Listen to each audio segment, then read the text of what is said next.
be a hump day, everybody, unless we had some breaking news. First thing I want to dive into is I want to talk about Mission Impossible Dead Reckoning 2, because Dead Reckoning 2 has been pushed. So if you're excited about the new Tom Cruise movie coming out, the part 2, you saw the first part, you want to see that second part, you gotta wait another year, everybody, because it was supposed to come out June 28th, 2024, but now it's been pushed to May 23rd, 2025, and because, well, they took a little time off to promote the first half, and during that time, there was a writer's strike, an actor strike now still happening, so they never finished the second part, and they have a lot more to shoot, and because of that, Paramount is pushing it a year. And this happens all the time. I've been talking about this as an ongoing theme since the strikes have been going down. So, I mean, to me, this is just what's going on. I mean, there's no way of stopping this machine because they need to get the products done. They have no actors right now. They have no crew. They have writers, but they don't have everybody there, so they can't bring this out right now. So we gotta wait a little bit longer for this project. We don't have to wait any longer for Green Day, because Green Day is coming back with a new album in January. That's right, their new album's coming out. It's called Saviors. It drops January 19th, 2024, and they released their first single, The American Dream Is Killing Me. And now they said we're going on tour. We're going on tour with the Smashing Pumpkins, with Rancid, and the Linda Lindas. And they said it's gonna be starting next year. They haven't said exactly where they're gonna be, when they're going, but they just announced the tour. It's happening with the new album coming out. So if you're excited about Green Day, you're getting a lot more coming very soon in the future. And somebody else making a comeback is Lara Croft from Tomb Raider, because Lara Croft, which again, video game character, is getting a TV show on Netflix. Oh, Christ. And it's an animated show, though. Animated, Sabrina. And it's by the same people. They're Powerhouse Productions. They did Castlevania. They did Masters of the Universe. And then, you know what, Sean knows these guys really good. Yeah, they're animators. They're awesome, Sean. And this is going to be going, like, they haven't sent me episodes, but they said that they've been developing since 2021, and now it's officially going to be released in 2024. So we'll have to wait for more information, but it's coming. If you're a fan of those other productions, you're probably going to love this too. And if you're a fan of The Rock, you're probably happy he's getting some redemption about his skin tone for his wax figure, because we talked about this yesterday, and it came out today that, the museum in France came out in Paris, and they said, okay, we understand, it's really hard to paint on wax figurines.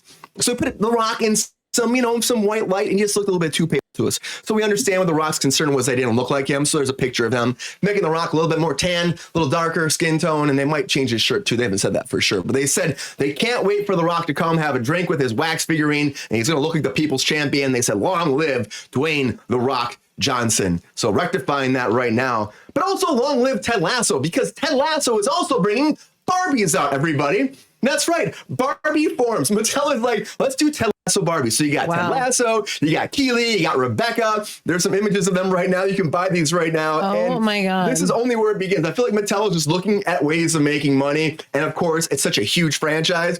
And for me, I'm just like, but I mean, Barbies, I feel like they look great though. They look like themselves. What is it, Funko Pops now? I mean, Funko Pops, I think they have Funko Pops too, Sabrina. I think they do. No, they do. I own them. But I'm saying it's weird that Barbie is doing specialized things like this. I know. Great ass. And Queen. Great ass. Oh my God, Mike. And Queen used to cosplay as Lara Croft, so she's probably excited about that Lara Croft one.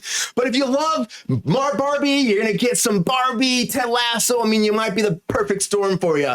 But something that might be the perfect storm for me is the new movie Zombie Plane that's in development. I mean, Zombie Plane. Now, I just had to talk about this because you got Chuck Norris.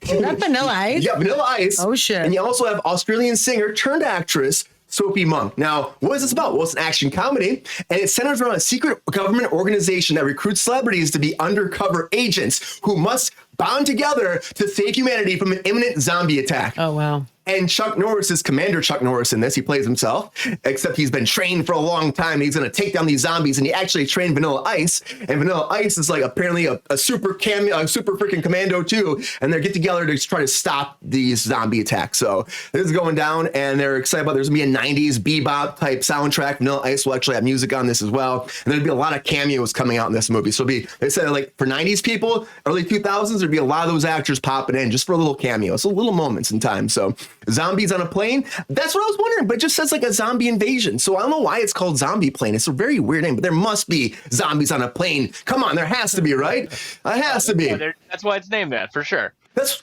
right. There has to be.